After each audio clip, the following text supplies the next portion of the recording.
Welcome to the Software Process and Measurement Cast number 810. I'm Tom Cagley, your host. Today, the SPaMCAST 810 features our interview with DJ Eshelman, author of Just Do This. DJ and I cover a wide range of topics, including why one-size-fits-all approaches are a prescription to burnout. We also tackle why everyone should invest in an outside mentor. DJ Eshelman, with over 25 years of IT experience, dedicated his career to Citrix Systems since 2004. He's authored books, runs blogs at ctxpro.com and thrive-it.com, hosts the Thrive IT YouTube channel and the THRIVEcast show, interviewing IT leaders. Recognized as a Citrix Technology Advocate in 2017, he has been a senior consultant architect at Citrix Consulting Services since 2011, serving both independently and with white label services through Bot Consulting and ThriveIT.com. DJ's mission is to leave a positive impact on the world and inspire others to do the same. Links in the show notes to DJ's contact information. Are you ready to leave the world a better place? It's time for the interview. DJ Eshelman, welcome to the Software Process and Measurement Cast. Good to be with you. This is exciting, and it's fun to actually connect pretty closely with after you make a connection, start talking on LinkedIn, things like that. Yeah. I've written multiple books, but Sure. The Just Do This, a simpler way to succeed in IT is the current one. Let's actually start with sort of the the punchline. What is it that is the central message in that book? A lot of times what I find in the industry, in my travels and in doing consulting work, is sometimes we try to complicate things and make it not the way our mind actually processes. And so a good way to say what I'm trying to do here is humanize the process.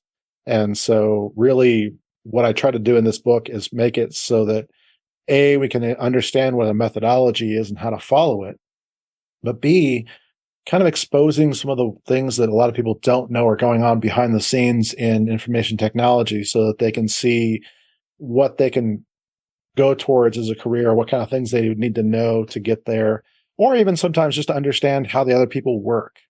So really that all kind of flows together in what success is like to me. The whole idea of simpler is better, I would argue, shouldn't be a great shock to almost anyone. But it, but the problem is, it shouldn't be. But we're talking about this, which means it isn't. What do you think the driver is? Why do people overcomplicate things? There's a lot of things at the core. One is we as humans have a need to be different. And I think a lot of the systems that I've seen are really driven by that. I was working with a company at one point where they had this overly complicated web process and used all these complicated words. And I sat down and I asked them, I was like, okay, well, why do you say things like this? Why do you make it so complicated? And it's like, oh, well, we need our customers to know that we're smart. And I was like, okay, aren't your actions supposed to do that? Not the words on the page. It was very much a disconnect. I didn't end up working there very long, as it turns out. But that was the kind of things I was encountering. And it doesn't matter what major process you follow to begin with. It all has a tendency towards overcomplicating things and making them into words that nobody understands. And so my philosophy was always like, well, why can't we just use what the goal of each of these things actually is? So instead of describing your process, describe what the goal is. It kind of comes from that whole begin with the end in mind, kind of the Stephen Covey concept is really what it comes down to. Is like, if we're going towards something, if we just are going towards a process, then all we're doing is we're in a process. If we don't have a goal, then what's the point? What are we going? So what I did is I separated this out into words that actually make sense as goals. Like the first goal is to understand. Okay, that's a goal. Our goal is to understand something. Our second goal is to plan. Yeah, we need a plan. You can call this design. You can call this all these different things that are part of that. But the goal of that is to have a plan going forward, right? So the third phase is change. We want to make a change. We're here for a reason, right? We're doing all this for a reason. Let's do a change. Let's do it safely. But our goal is to get out of that process. We know we're done when our change is complete, right? And then we're going into the final phase, which is maintain. And you can call this a lot of different things. Some people say, really, our goal is steady state until we're ready to, make another improvement. So yeah, I just figured, why not just keep it simple? Instead of like, I looked at like ITIL, for example, which has become very, very complicated as far as the wording goes. Even some agile things that started off really simple have gotten complicated. DevOps, same kind of thing.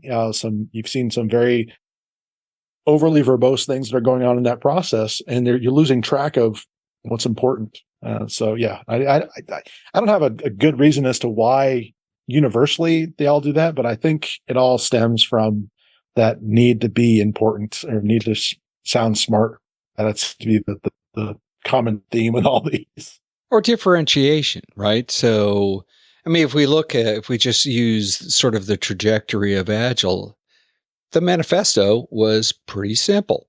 Yeah, it was. Yeah.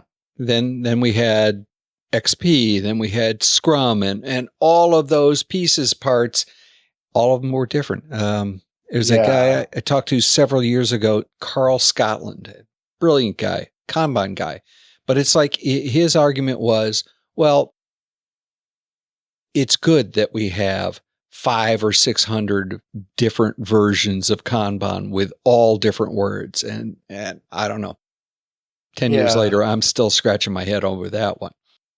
I agree. And I really, it comes a lot from my consulting background too. When you go to different teams and maybe you're only there for a couple of weeks, but they're trying to integrate you in the process because that's what you're supposed to do, right? But they're so convoluted and so different than what you're expecting that it takes way too much time to work. Well, what I'm seeing, frankly, out there, especially in IT services, which is a little bit different than software development. Software development, you tend to be more regimented. IT services tends to be the Wild West. You have things that just pop up out of nowhere and you have to deal with it, right? So you have to have a good way to handle that. And typically Agile has been a good way to do that unless the people that are involved have no clue what you're doing or who's, if they're so new to the process that you can't engage with them as you don't know how, that becomes a problem. So that's the thing with the overly complicated thing that I would argue that is causing some rifts that shouldn't be there. It's unfortunate, but it is kind of what I'm seeing. Well, especially out there in on the services side, people attempting to take software development methods and approaches and techniques and put them directly on top of service, even though part of that actually might be changing a bit of code, but you got a ticket and somebody's dying, you're not going to wait for prioritization. You got it. Yeah. And actually the ones that are really good at this are actually the funny thing is the bulk of my book, when I really boil it down, is the part that people don't read, which is the very last part, which is maintain. And that's where most of these kind of things come up. Well, it's like, okay, what do you do in a crisis? How do you handle these kind of things? And there are intricacies of that. But honestly, the more you learn to just simplify your process and make it if you can do it in 5 minutes, you've at least done it, right? You've actually gone through the process. You're reducing risk in that way. But yeah, that's not always easy for people to do right out of the gate.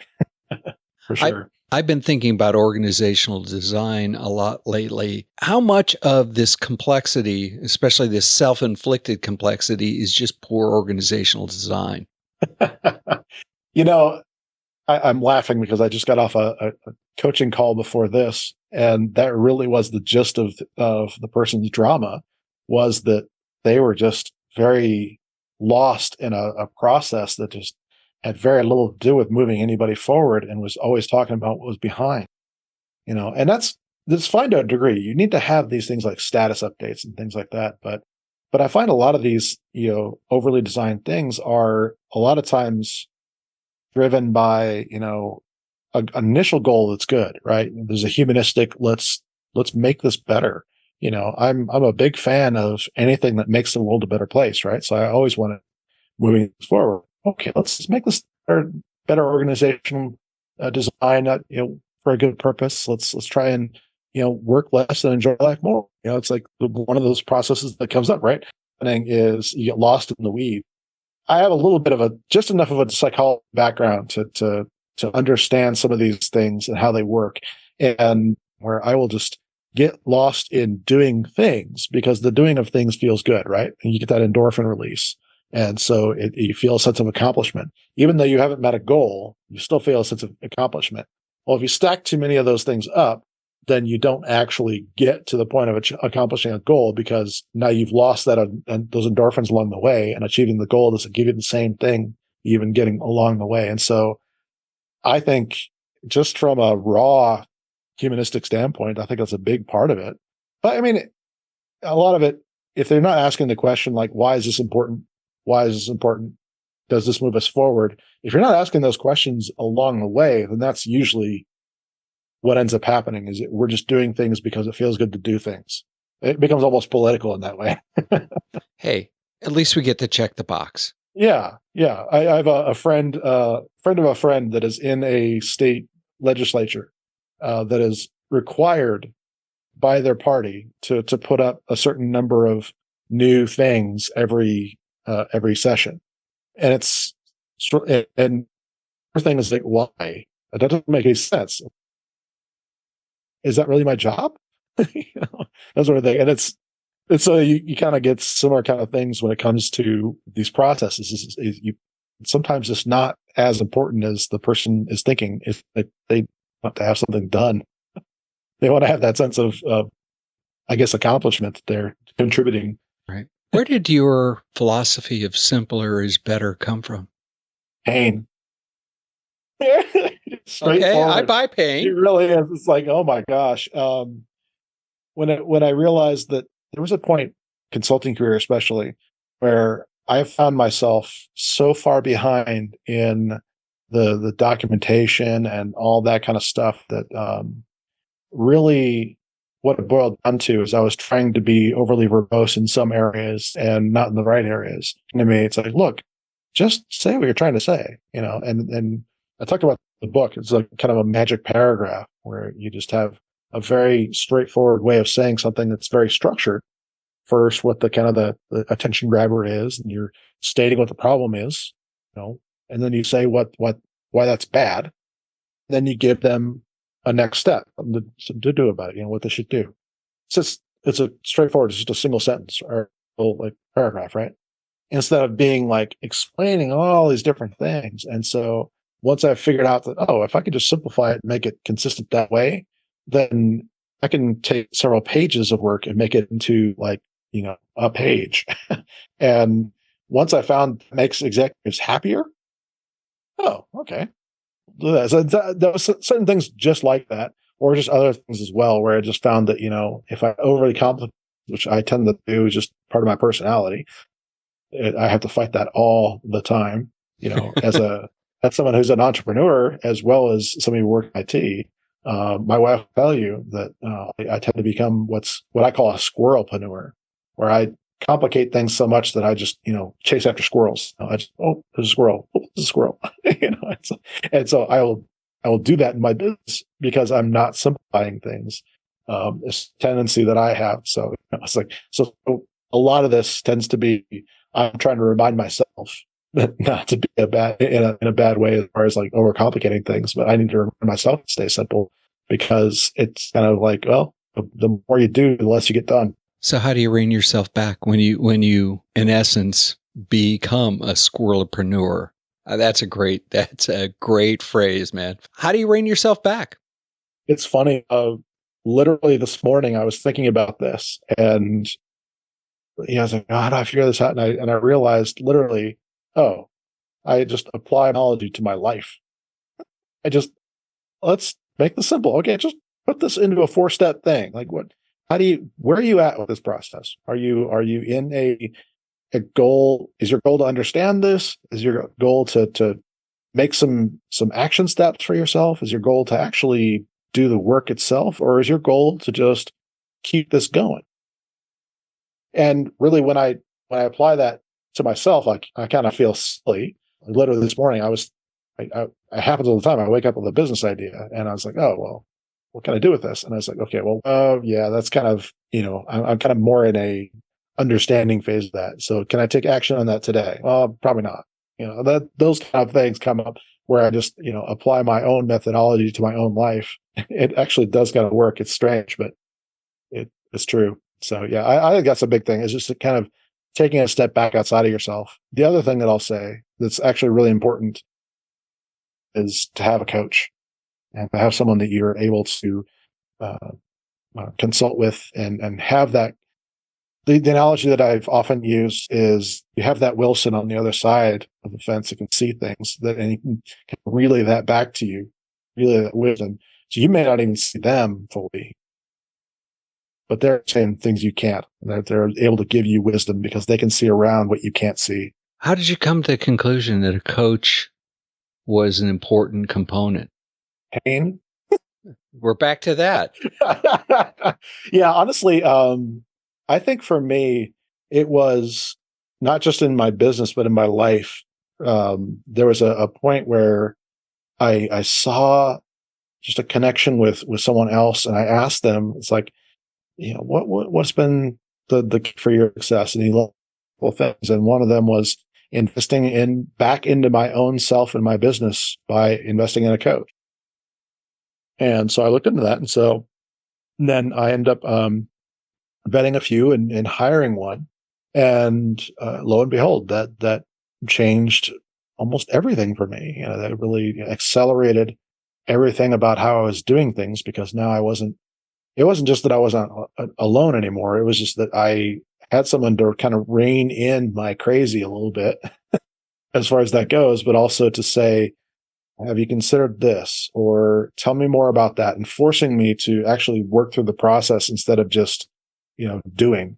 It actually, once you have someone that's, most good coaches listen more than anything, but they kind of guide you towards the conclusions, what I call that aha moment. And so that's really been crucial for my life, is having those moments where, on the one hand, you're like, oh, what do I need to coach for? I just figured this out. And then you realize, oh, no, that my coach just guided me towards that conclusion. So that's really been the value for me. And I think that's true within companies too. I think there's a lot of times that people mistake coaching for teaching, but the good coaches, even within companies and within processes, are those that are doing more listening than they are talking. And that's really kind of a key there. They're saying, have you considered this? Or that's as far as that goes. They're not giving the answers. They're giving the way. They're kind of guiding towards. They're seeing things that are coming up and saying, well, maybe you should consider this, that sort of thing. I can see that coaches probably can take multiple stances and sometimes be, some teaching, things like that. You vetted them. How would you go about vetting a coach? Why don't I just call my buddy down the street and get him to do it for free? Yeah. Well, first of all, a mentor of mine named Michael Hyatt has a saying that I think I agree with, and it's the people that pay attention. That's the first thing to know, is that, if you're not invested, you're not paying attention. There's things I'll offer for free, but I'll do so with the caveat it's not required. And there's a reason for that. And that's a big part of it. I've realized that, that investment means that I care enough to pay attention to what's going on here. The other thing is, really, I don't want to say it's results based necessarily, because it's not. It really is just a personality thing. Not everybody can work with every coach. The best mentors, best coaches I've ever had have been those that have straight into my eyes and said, DJ, that doesn't feel right.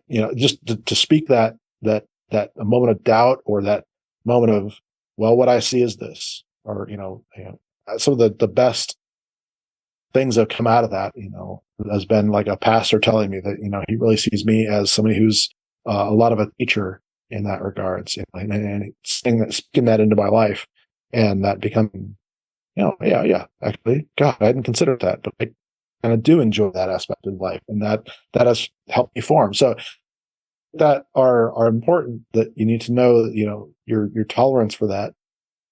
And I think as I've gone along too, I think the style of coaching that works for me has been different over the years too. So you don't get locked into a certain way. You don't get locked into like a single coach even. So I'm currently vetting a coach that is much more of a entrepreneurial process coach. He's like looking at your business, where it's like previously I'd done a lot of like life coaching, so people that are like, okay, well, let's get your life in order kind of thing. And so now I'm looking more at professional coaching for my business sort of thing. So it really depends on what you're after, what your goals are, and what you're hoping to get out of it, as far as like how to know that somebody's in the right place. But your friend on the road might be a good confidant, but then that doesn't necessarily mean that they're taking time to invest in their own skill sets to really learn how to properly guide you to the right aha moment. If they're just kind of agreeing with you, that's great. You need somebody that's actually going to be investing in themselves the way you're investing in yourself as well. No, that makes a ton of sense. And the whole idea of investment in oneself, I understand that. I think that's a phenomenal idea. You describe core focus of growth of being mindset, mastery, methodology, mentoring. Lots of M's there, by the way. How are those things intertwined? It's funny. I'm trying to think of how exactly I ended up with that. I had a business plan at one point that was all C. And so it's just something in the literature that I don't know. For some reason, they all ended up being M words, and I just kind of ran with it. But honestly, that is a more modern take on what I've been seeing in the tech world. It's taking an honest look at what things are working in my own life, and looking at people I've been interacting with, and what kind of aspects do I see that they tend to work on and spend some time in. And I'm not saying that people need to spend like equal amounts of time in all these kind of things, but it's just what I noticed, like as far as like having a plan of action, this kind of soft skills, that methodology is super important for professionally to be able to be successful. I mean, you can get all the certifications and know all the technology in the world, but if you don't have a way to apply that to the real world, you're really going to be an ocean to yourself, and it's not going to work. You need some way to get there and work as a team. Otherwise, it just doesn't work. And so focusing on that, but also there's a mentoring that goes along with that in most people's lives, that they need to be realizing that they need that, but also to give it. The most successful people that I know have both mentored and been mentored. They did both, sometimes at the same time. There's always, you can contribute to someone else's life. You were where someone else is now, and so you don't have to have mastered everything. You can mentor someone and give them some boost, lessons you've learned along the way. A lot of times mentoring just comes down to just taking it under your wing and saying, okay, here's the way we do it here. And explain to them the things that weren't explained during new hire orientation that they were sleeping through when, orientation was happening. Honestly, if we're not growing in what we know and what we're, doing, especially in the technology world, everything I knew last week is now obsolete, right? To a degree. But understood. Yeah.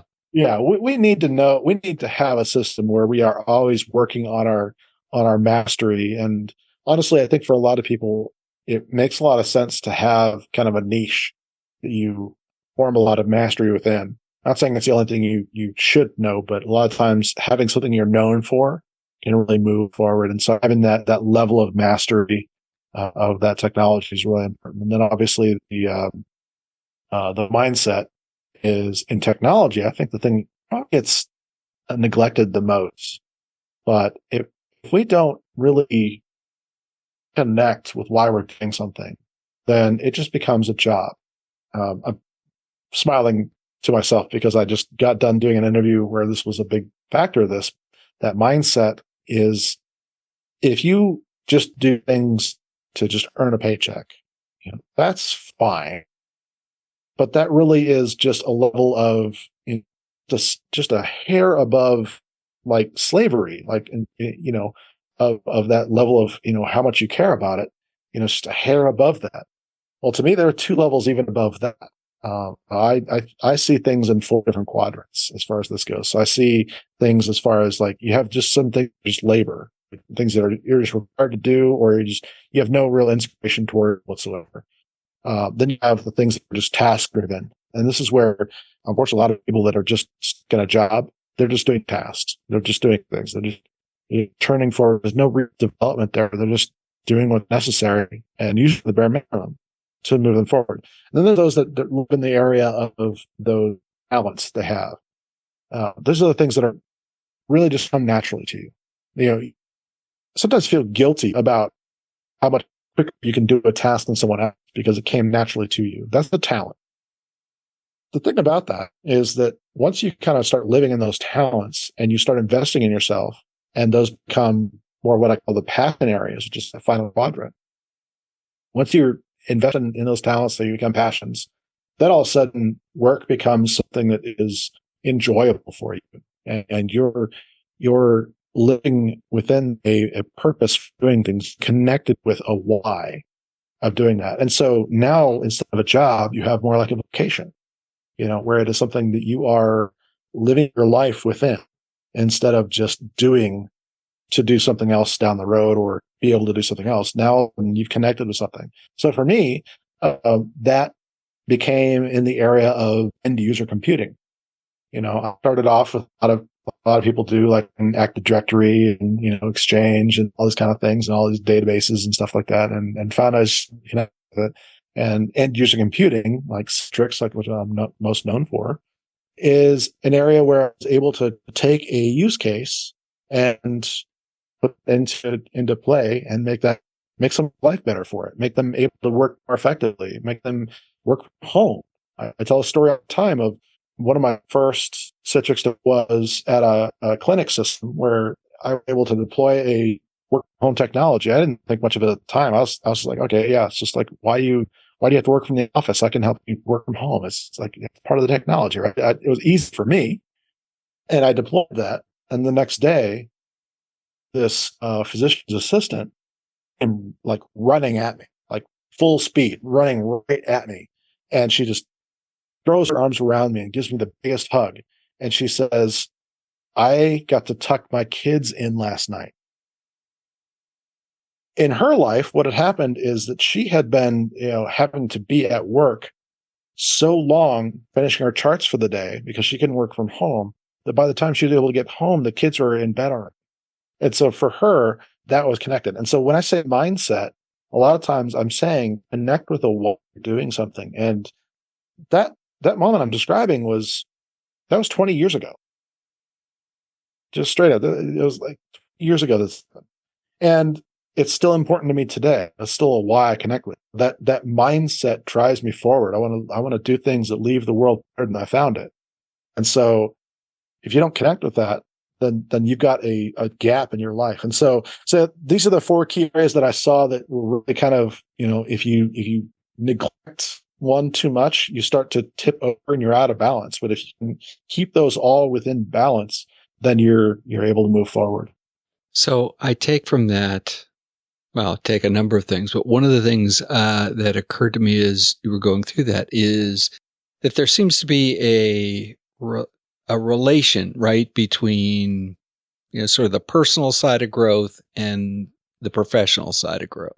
Absolutely. Because honestly, it's like when I had someone come up and hug me for doing something that I thought was just kind of easy, just something I probably should do, maybe it sounds fun. Maybe it was a hobby. Once you make that connection, you want to do more of it and you want to do it better. Right. And so, yeah, it does move it forward and move it forward and move it forward over time. Until you have to reinvent yourself. Because I think we all have to reinvent ourselves, especially in our industry. Yes. I remember people who were COBOL programmers who didn't reinvent. They may have been passionate and really study. I mean, maybe they're still writing COBOL somewhere, but there probably aren't many of them. I love that you brought that up because that was actually, I was in college in the 90s, and the computer science program that I was part of at the time was stuck on COBOL. And I had just had this sense, it's like, I don't want to learn this. This doesn't make any sense for me to learn. I can't take these skills anywhere else, And so I quit and I just did psychology as a major. But the funny thing about that is, like, yeah, we're those COBOL programmers now. And the funny thing about that is, like, some of them, if they stuck with it, and it really became their thing, some of them might be doing quite well right now with some of these legacy systems that are still out there. So I wanted to decry that, but it wasn't for me. I understand. Yeah. Super. Yeah, this has been absolutely marvelous. I think we could go on for a long time. Maybe we'll do it again. A couple of things before we go. I was looking at your website. The picture of you on that website, is that the old Nashville train station? Oh, it's actually from Franklin. And unfortunately, where that is no longer, it doesn't look like that anymore, but it used to be a stove factory in Franklin. And so where it was, there was a kind of like a ballroom kind of area. It had been turned into that. The funny thing is, it actually looks better now, but like those old chairs and the stairways and things like that are all gone. But yeah, it's in Franklin, Tennessee. It's interesting. It used to be the Arch Stove Works, that now it's called a factory at Franklin. If you woke up tomorrow morning, someone handed you whatever your caffeinated beverage of choice is, a magic wand and 2 wishes, and said you were able to change any 2 things in how people work, what would those 2 things be and why? Oh, wow. And how people work. Yeah. Oh, probably make everything really complicated. No, I'm kidding. Yeah, exactly. Yeah. Can you just add some more processes to that? Add some more steps. I mean, come on. Yeah, I speak sarcasm in native language, if you can't tell. Yeah, honestly, I think decomplicating a thing would be one thing, but I'll be honest with you, I just want to see more passion out there in the world. I want to see people that are actually doing things because they know they're going to leave the world better than they found it. People to be passionate about creating value. It's one of those things where it's like, I don't want to see consumers out there. I want people to see more and more people that are bringing value forward by contributing. It's sort of like wealth or money. It's not a finite resource that is only so much of it. No, it's something we create. And I think that there's a bit with work that if we can connect with that purpose and why we do, that's probably one of the things that I would wish for people work, is to connect with why they're doing it in the first place. And if they're in the wrong place, have the courage to go out and be in the right place. Obviously, there are lots of reasons why people don't have that courage. And some of them are hard, right? Family, things like that. How do they break through that? I mean, it's one thing to say they should have the courage. How do they get that courage? Gosh, I wish there was one easy answer, but that magic wand, maybe. Yeah, the magic wand, seriously. But I think what it does, what it needs to be, is a small series of steps towards that. What you're really talking about is scarcity thinking, and with all these kind of things, there's an opposite, right? For a sense of dread, there's hope, right? Hope is the way to combat that. So when it comes to something like a scarcity, like I'll never get any better, little man just can't get ahead, that Eeyore thinking that I think Dave Ramsey's said about that. It's like that whole attitude. The way to combat that really is to have little kind of rays of hope, the little ways of seeing abundance in your life, and realizing, oh, you know what? I have this going on that's been good. And why is that good? Oh, it's because I was able to pour into this and do more. And so, finding those things that are unexpected in your life and realizing that there are good things that are happening all the time. It's just a matter of, do we see them or not? And, we're all at some point in our lives guilty of having those moments of despair, of saying, oh gosh, I don't think this ever getting better. Try running a business sometime, and you'll experience that on a regular basis for sure. Or being an author is another way to experience that for sure. Oh gosh, I think my annual royalties last month were $50. Excellent. But the reality is when you connect with all the other areas of abundance that are coming out of that, all the great conversations, had I not written this book, would I have a conversation with Tom right now? Probably not. Let's be honest. These are these things that unlock in my life, and there's so much that just comes to me all the time, and I live in that abundance. I gather it up. And that's what people have to do as far as like being out of a situation that's bad. They have to connect not with their situation, but with the other parts of realities of their life that are true. And once they connect with all those, I think that's one of the biggest first steps. And the second part is really, designing a future for yourself, being honest with yourself. What kind of things do you want? And the exercise I usually have people go through, I mentioned earlier those quadrants of where you say you have the areas that are just labor, or sometimes I'll be a little more visceral about that and actually call it slave labor. The things it's not that you just don't want to do them, you just have to do them, and so if you're stuck in that, you resonate with that and write out the things that you're doing in each week are in each of those categories. So all this is like, mowing the lawn. Is that laborious? Yeah. Is it a task? Thing where I just do it and I'm okay with it, but I'm not contributing anything to the work. I'm just doing that. So you look at all the things in the work that are tasks, and then you start looking at, hey, what kind of things would I like to be doing? What kind of things do I do naturally? What kind of things come naturally to me that are just very much like, they just, I just think this is easy. How could anyone think this is hard? It's not just about enjoyment sometimes. It really sometimes is about just, the talents you've been, I believe, created with. You have these things, right? And so who knows what it is? It's different for every people. And the thing that people what you have to realize is that the talents you have are the things that somebody else would struggle with. And that means that the areas that you struggle with, somebody else has a talent for or a passion towards. I have a friend of mine that he loves lawn work, and so he started a lawn mowing company. He's actually a physician's assistant. He does preparing people for surgery and things like that.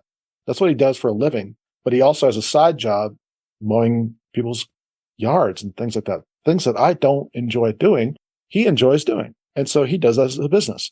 And so there's always these kind of things where you can realize that maybe you're stuck in something that is having you stuck in an area where you're living in those either tasks or laborious things, and you're not living in your talents or your passions. And so you have to realize that there are others out there doing things that are their talents and passions, and model them and kind of get mentored by them and get yourself towards that. That's the way to get out of that. It's not just like magically finding a job posting or something like that. And I tell people all the time, it's like, you won't rise to the occasion. We have this Disney princess kind of thing out there in our minds that, I'll just have this challenge and I'll magically rise above it. Well, that's not true. You might survive it, but you're not going to rise above it.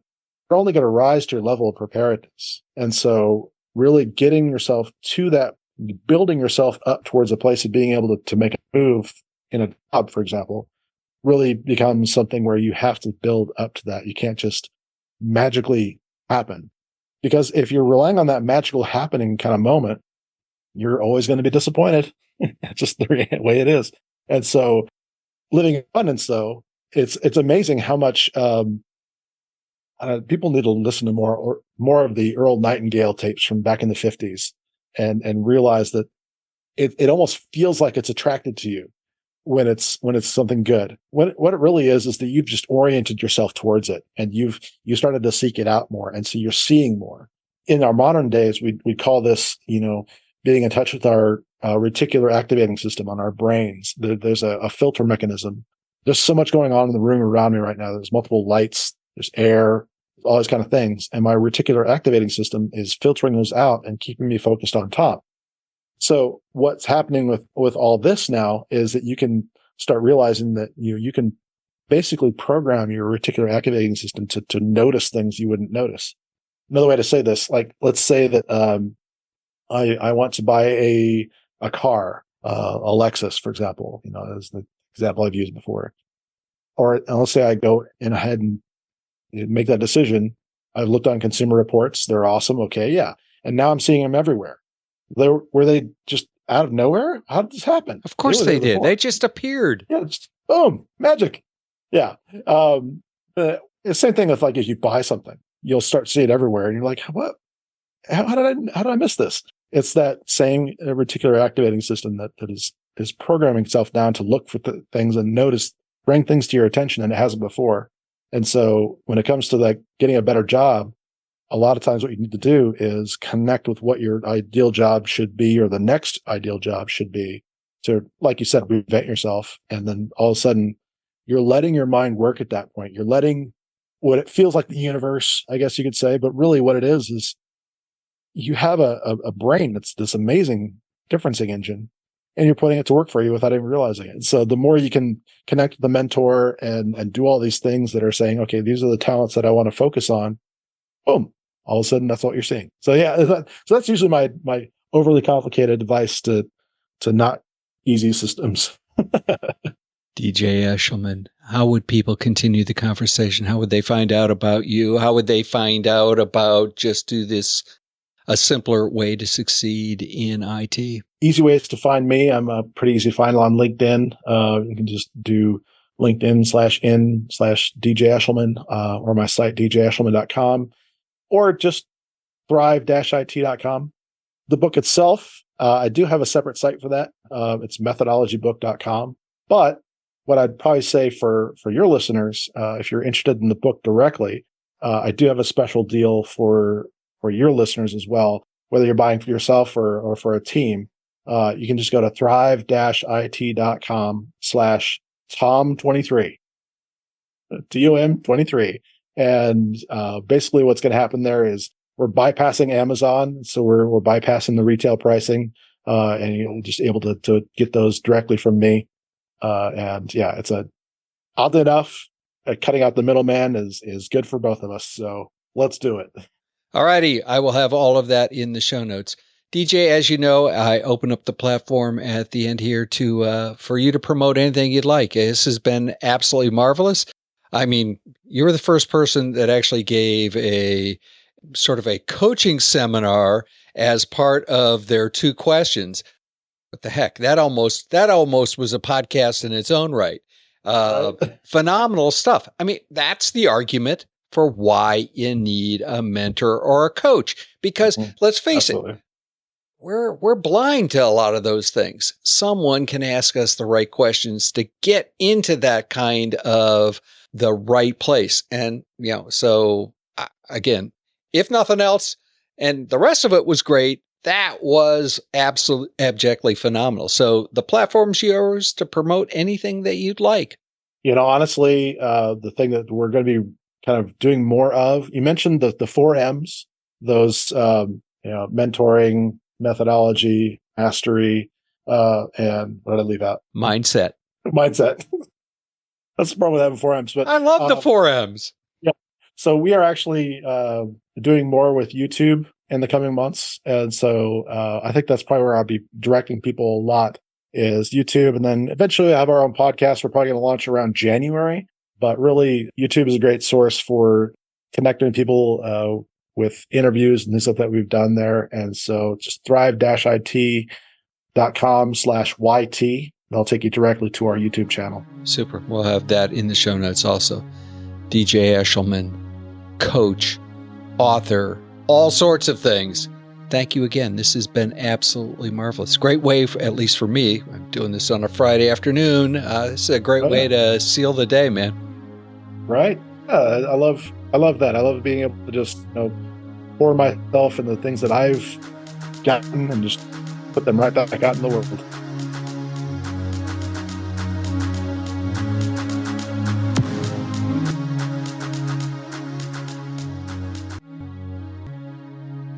A quick advertisement.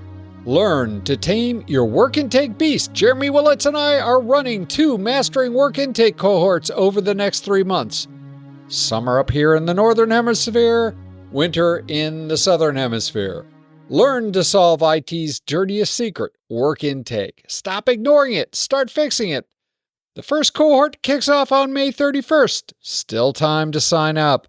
And the next on July 12th. Links in the show notes to register and to maven.com where we're running these things. This course is for you if you're a Scrum Master or Agile coach who aspires to help teams and organizations predictably deliver. Project managers or program managers who truly want to maximize value delivery. Product owners, product managers, release managers who truly want to maximize value delivery. Want to read the book first? There's links in the show notes for that too. Looking forward to having a conversation about work intake. In Reread Saturday News, I have read and quoted parts of Flow over the past 10 years. It's been on my list to read cover to cover for several years. My wife even has pointed out that my copy has yellowed. It's time to read now. Better late than never. We began the reread on May 18th, and we plan to complete it somewhere between August 3rd and 10th. Links in the show notes to this week's installment of the Reread of Flow. In the next software process and measurement cast, number 811, we'll continue on the path of exploring how responsibility and accountability cascade in organizations. We'll also have a visit from Case Kostecki, who brings her You're Not Alone column to the podcast. If process improvement is a never-ending journey, why do so many people ask, are we there yet?